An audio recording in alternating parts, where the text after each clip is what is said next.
Halo, pace bene, masih di mea culpa. Masih topik yang lawas. Mengapa Allahnya orang Kristen, Katolik? Tiga katanya. Ada Allah Bapa, ada Allah Putra, ada Allah Roh Kudus. Saya pikir pertanyaan ini bisa diterima sebagai pertanyaan. Tetapi bahwa tidak bisa percaya itu urusan personal.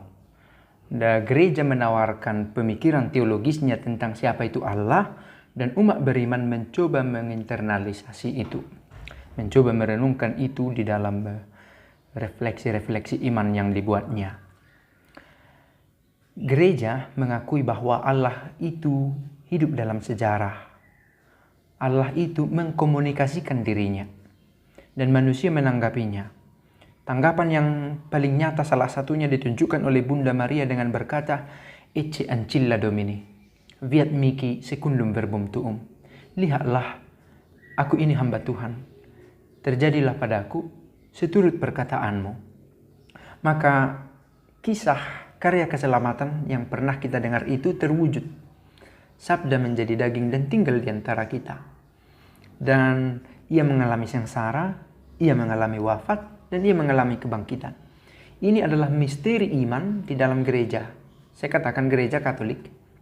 Bahwa semua Kristen mengakui itu, kita harapkan ya. Dan itu dirumuskan secara istimewa dalam doa anamnesis di doa syukur agung. Anamnesis, lewat kenangan, lewat ingatan. Kita mencoba terus mengulang ingatan dari umat Allah ini akan karya keselamatan itu. Apa isi doa anamnesis? Kalau versi Latinnya begini. Mysterium fidei, misteri iman. Mortem tuam annunciamus Domine. Mortem tuam, kematianmu kami wartakan ya Tuhan, kami beritakan. Et tuam resurrectionem convitemur. Dan kebangkitanmu kami akui.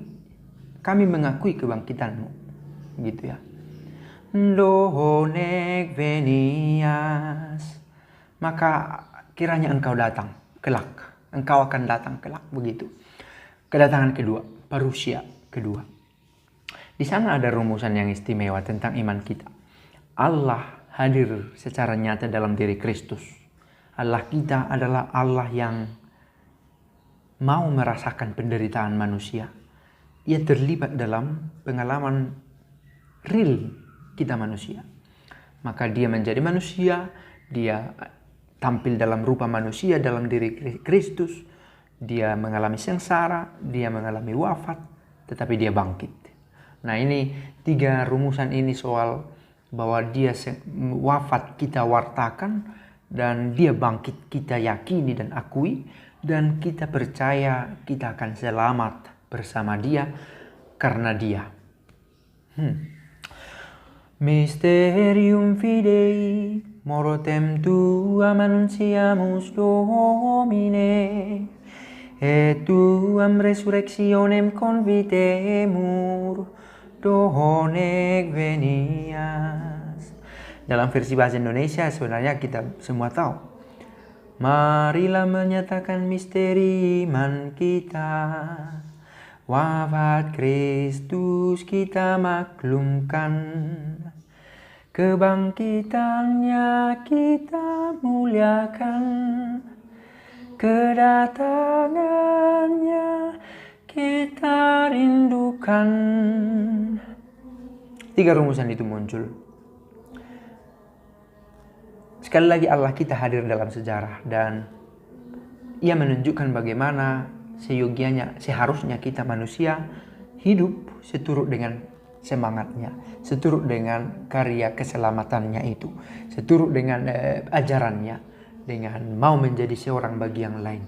Yesus disalib bukan karena dosanya, tetapi karena kesetiaannya pada Allah, dan karena karya keselamatan Allah itu hendak ditunjukkan secara nyata kepada semua orang. Maka supaya kita terlibat dalam karya itu, kita pun diharapkan mampu memberi diri seperti Yesus sendiri. Para sahabat, salah satu beban mental yang saya alami ketika harus mengatakan seperti ini adalah ketika saya mengingat bahwa saya pun belum sungguh sanggup untuk menjadi seorang bagi yang lain. Tetapi saya punya keyakinan, sebagaimana saya yakin para sahabat juga, kita memiliki kerinduan untuk semakin serupa dengan Kristus. Bukan karena kita sempurna, bukan karena kita sanggup dalam diri kita, tetapi karena Allah sendiri menghendakinya dan Allah menginginkan kita baik dan kudus seperti Dia adalah baik dan kudus, dan Dia menciptakan kita pada mulanya adalah baik dan kudus.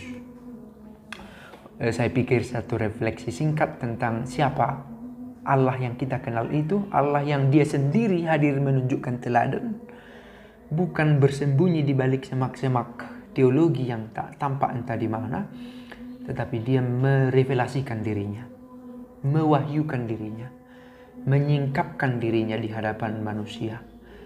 Dan akhirnya kita berharap dengan penuh iman kita bertemu dengan Dia dalam keabadian kelak. Pace e bene.